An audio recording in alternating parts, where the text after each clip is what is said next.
Hi, it's Cupid's Bow here. I wanted to tell you a bit about a couple of the things I've seen recently because I've really enjoyed them.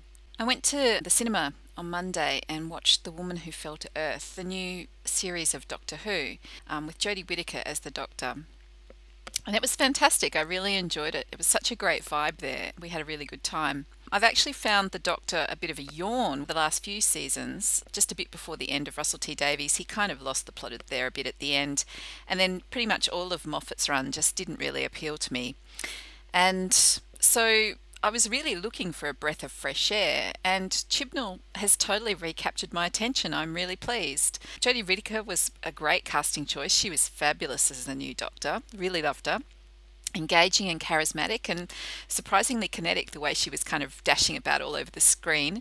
I love that she was so hands on, making her own Sonic and, jumping off cranes and getting into fisticuffs with the aliens and so on as she was, electrocuting them and whatever.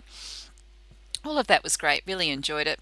I love the companions too. I hadn't picked up from the trailers that Ryan was going to be the main companion, but in hindsight, I really should have figured that out. He's the perfect inversion of the usual companion choice when the Doctor was a bloke. I really like that he's part of an ensemble that's very old Who, and I've always loved that dynamic and missed it in New Who.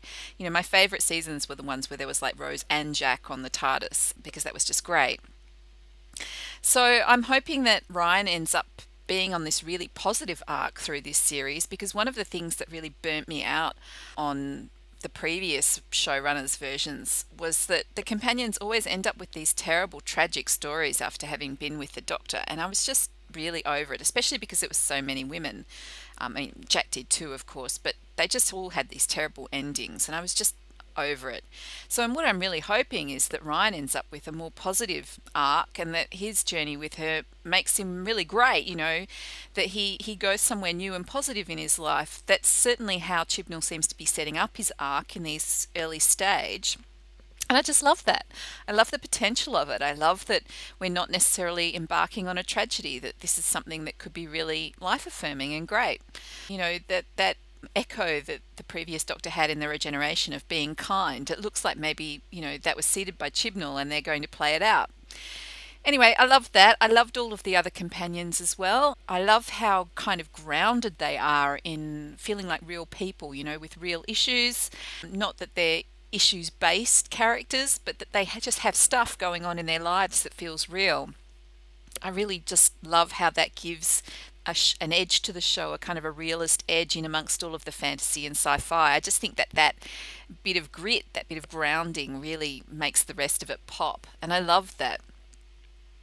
So the whole thing just made me incredibly happy. Even the sadder notes of the episode, it just felt great. I was carried along with it. It was the first episode, of course, that had a lot of work to do. I thought it did it pretty cleverly. That the B plot of the monster was engaging enough to carry us along as we met the Doctor and the companions, and that's all it really needed to do. There were a couple of nice wrinkles, like, the teeth in the face were suitably grotesque, kept me interested. So all of that has me really excited. I can't wait to see where this is going to go. It's lived up to my expectations, and I'm really happy. And the other thing that just capped off the whole night, for me anyway, with seeing it at a cinema surrounded by so many other people, it was packed out, it was great. But there were heaps of young girls there, really a lot of them. I mean, there were boys and old people and middle-aged people, the whole bit. There was the whole gamut. There was whole families there. It was great. But there really were a lot of girls there too. And I just loved that. It's like I'm totally here for anything that gets young girls interested in the genre. And that just excited me almost as much as seeing the show. So, great things ahead there, I hope. Chibnall's got me on board. Jodie Whittaker, loved her. Looking forward to it. So the other thing that I wanted to review while I was here is Venom, actually. I went and dragged one of my housemates along to see it. And I went in not expecting very much because, of course, as everyone knows by now, the reviews have been really terrible. But I really enjoyed it. And there's a couple of things that made it so enjoyable. Basically, they come down to the way it plays with genre and the performance by Tom Hardy. And I'm going to talk about those, not in a huge amount of detail, but there will be some spoilers. I'm not going to hold back. So one of the things, that I've been really frustrated with lately with superhero movies. I'm actually pretty tired with the mainstream MCU. I'm kind of over it. And one of the reasons why it really happened with Civil War, because I just don't really like Steve Rogers anymore after what they did with him in Civil War. He acted like a dick. And there was no real acknowledgement in the text that he was acting like a dick. And that meant that I was kind of had this tension where I was in disagreement with the text for the whole rest of the movie after, that had happened. And I couldn't enjoy it. I couldn't go back to taking pleasure out of the strengths or the fight scenes or anything. I was just too busy being kind of annoyed that he was being a dick. I thought that that might mean the end of my enjoyment of superhero movies, basically, because why would I want to go and see movies where I was just irritated by one of the main characters that I'd previously liked? There's no joy there. So I've kind of been avoiding the mainstream MCU movies. I did go and see Thor. I was kind of dragged along to that, but ended up loving it. And for many of the same reasons that I ended up really enjoying Venom, actually, although Thor is Ragnarok is the better movie. But when I saw the trailers for Venom, something about them really made the fanish part of me sit up and pay attention. I've found over time that trailers are often cut for audiences other than me to try and get their bums on seats. And so I can't always trust what the trailer shows me. And more often than not, they put me off. But every now and again, I'll see a trailer and it looks as though it's been cut to avoid something. And that thing kind of gets my fanish senses tingling, and I go, actually, that kind of looks like maybe it is a movie for me. They've just tried to disguise it because they think they won't get bums on seats because, I've got unusual tastes sometimes. And so I was getting that feeling from the Venom trailer. So even though there were the terrible reviews, in fact, that kind of encouraged me. It kind of made me think, oh, well, actually, maybe it really is a niche audience. It really is my kind of movie. So I went and dragged my housemate along. And what I was picking up on in this case was that Eddie, the main character, is a dick. And you'd think that I'd hate that after what I've just whinged about in terms of Captain America. But the difference here is that while they were trying to hide that a bit in the trailers, they didn't want you to know too much that he was a dick. They wanted you to think he was likable. In fact, the whole movie, the point is that he's a dick. You're meant to think he's a dick, and it's such a breath of fresh air. It really is. Because that's the thing that makes the movie. We're set up from the start not to expect heroic behaviour from him. And that means we can go along with the dodgier choices that Eddie and Venom make and just enjoy them for what they are, without having to, think, oh, that's not very heroic. So I didn't have any of that knee-jerk stuff that I've been having recently with Captain America at all. But also, it's one of the reasons why I think Spider-Man, actually, it's great that he wasn't in this film. I know there's a bit of controversy about that, but honestly, Spider-Man, he would have had to be the hero in this film because of the way that Venom and Spider-Man's relationship works. And there wasn't space for that here in the way that they've set this movie up in the end. It's quite a clever inversion of the usual superhero movie, despite the panning that the critics have given it and saying it's dumb. I actually think the things they think are dumb are quite clever, because it makes clear from the start that we're following the typical superhero arc, but not of a hero, because he's a dick, because he's an anti-hero right from the start. We know that it's going to be a subversion of this arc right from the beginning. It's signaled, and it is. From the beginning, everything invites us to laugh along with the absurdity of this whole scenario. The things that are usually taken completely straight in regular superhero movies here are turned on their head and made ridiculous, and it's the joke. It's why it's so funny and so great.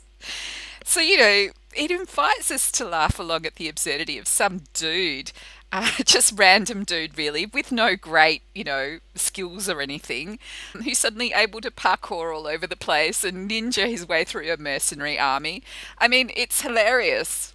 I laughed and laughed, which I don't do very often in movies. I don't that often laugh out loud. But we're invited to laugh at every ridiculous over-the-top moment that's been so overdone in this genre. And here in this movie, they use the same kind of camera techniques and everything, but the whole thing is just so clearly a parody. It's really funny.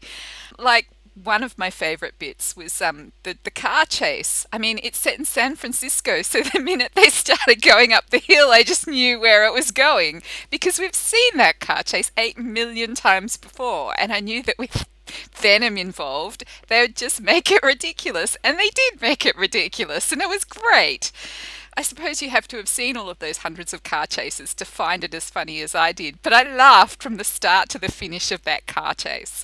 And in fact, my one criticism of this film really is that they don't take it to 11 enough. It's like they got scared of their premise of poking fun at this genre and they dialed it back. And it's like if they'd just kept down that path and kept going to even more ridiculous levels, it would have made it even better. So anyway, the plot, such as it is bog standard. Really, the parody of it is what makes it enjoyable because there's nothing new here. As always in these kind of movies, the villain's a dark mirror for the protagonist. And in this case, because the protagonist is a dick, the villain has to be cut from similar cloth, but taken even further and be an even bigger dick. And sure enough, both Eddie and Drake, they kind of have the same character flaw. They both get caught up in the big picture of what they want to achieve at the expense of the damage they cause along the way. The ends justifying the means. And, this is what leads Eddie to torpedoing his life when he takes advantage of Anne and the material on her laptop. But it's also why we can thoroughly get behind Eddie is the good guy in comparison to Drake, because Drake has all of those same flaws, but he takes it even further because he's got a bigger reach and more money and all of that. And of course, Drake doesn't like people. Drake has no time for people. Drake was an alien long before he was taken over by Riot. The saving grace of Eddie, despite him being a dick, is that he likes people genuinely. And so we're allowed to like him even as we think he's a dick. It's the reason why Venom can like him. In fact, the criticism here is they don't take it far enough because it's obvious why Venom would like someone like Eddie. It's even obvious why Venom would love someone like Eddie. But we could have gone for another couple of scenes of them bonding to really show us why Venom ends up liking Eddie so much that he's willing to give the rest of, his people the flick and stay on Earth. And really, this is the central charm of the movie because Tom Hardy's performance is so important. If you don't buy into his kind of goofball, ridiculous, over the top, odd couple thing that he's doing on screen, the movie will just fall flat for you. But I thought it was pretty hilarious. He's got enough physical comedy chops as well to pull off some of the ridiculous things that he has to do and faces that he has to pull. I actually think that was really smart, all of that, because, as I said before, if they'd bought Spider-Man, it would have completely unbalanced all of that. They would have had to do something radical with Eddie's character to somehow make him more likable. I don't think you could have had him as big a dick and still had him as kind of the anti-hero of the movie. How would you do that? Anyway, if the film had just gone to 11 and given us a little bit more of that, I actually think that it would have gone from being a really funny, entertaining parody of that genre to being a really top-notch black comedy. It is just a little bit too plot by numbers to really transcend its material in the way that sometimes glorious movies do. It's still great fun though. It was a real tonic, I thought, to those other mainstream MCU movies that I'm over with. And this was just the opposite of that. It was just fun. It wasn't taking itself seriously. I'd much rather watch another Venom movie spoofing the superhero genre than yet another po-faced installment of the main arc of the MCU. So I'm hoping that there's a sequel. It looks like there will be. The film's done well enough and they'd set it up to have one. I'm hoping that they don't freak out this time and that they actually take it to 11 and give us all the goofball comedy that we can handle with Venom and Eddie going at it. And I'm kind of hoping that on the Archive of Our Own, there's a new flourishing of fic. I'm particularly interested in Eddie, Venom, Anne and Dr. Dan. Let's face it, Anne really, traded up with Dr. Dan. He was pretty great. So I'm pretty keen on seeing how they manage to make those 4 characters pop in the fanfic. I think it'll be a lot of fun and I'm there for it. Anyway, that's me this week, having had a good time at the cinema. I hope all of you guys have had a good week too. Thanks for listening. See you around.